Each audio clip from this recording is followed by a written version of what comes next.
Hey, everybody, welcome to Hearing God in Hebrews 13. Today, we get to bring this awesome book to a close. And so, as I pondered what to highlight for today, I landed on verse 2, which is a really quirky, little interesting verse that ought to get our attention.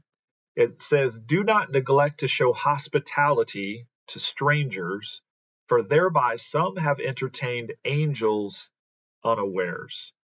And I've been talking a lot lately, it seems like, in my own personal devotions, my study, in recent sermons on the spiritual realm, talking about the Holy Spirit, spiritual gifts, spiritual warfare.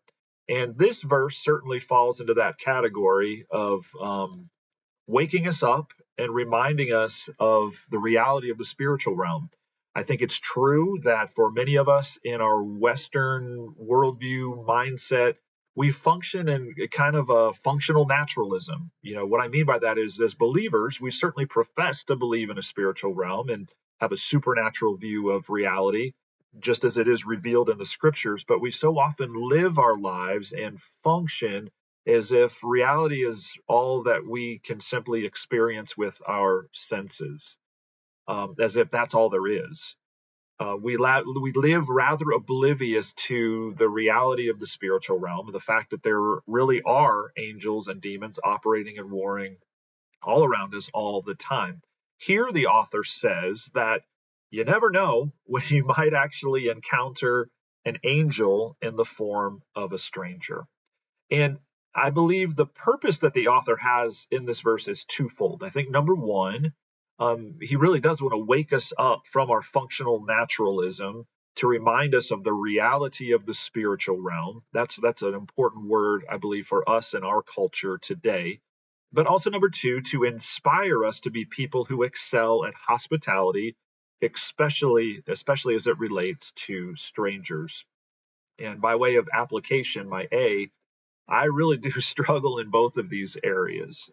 Even in ministry, I can get busy with my list of ministry tasks and operate just like anyone else who is operating a business or whatever may be going on in our lives. I can operate even in ministry, attempting to do the work of the Lord in the natural rather than the supernatural.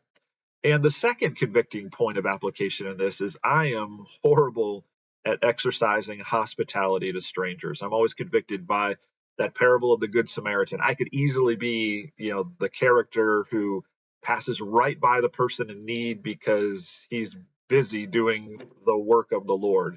And so this short little verse 2 here in Hebrews 13, it really does hit me right in the heart in some places of needed correction. The need for me to open my eyes to the reality of that spiritual realm and to view reality accordingly, but also to view those in need around me, to truly see them and to stop and not just to go right on by because I'm too busy doing the work of the Lord. And so there's a lot packed in that one little verse by way of application for me.